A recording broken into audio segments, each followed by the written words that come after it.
ঠিক আছে দোস্ত আসুক, আমরা সবাই যাব একসাথে মজা করব। ওই তো নীলা, কিন্তু ওরা কারা? যাই হোক, আমাকে দেখার আগে একটা সারপ্রাইজ দেই ওকে।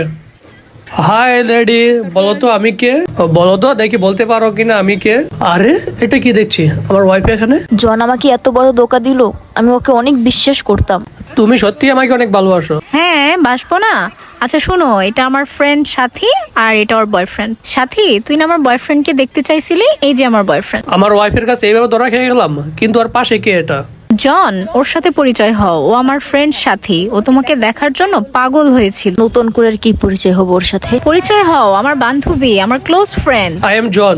কি করি এখন কিছু তো বুঝতেছি না। তোমার সাথে আমার হাত মিলাতেও ঘৃণা হচ্ছে, কিন্তু কি করব বান্ধবীর সামনে।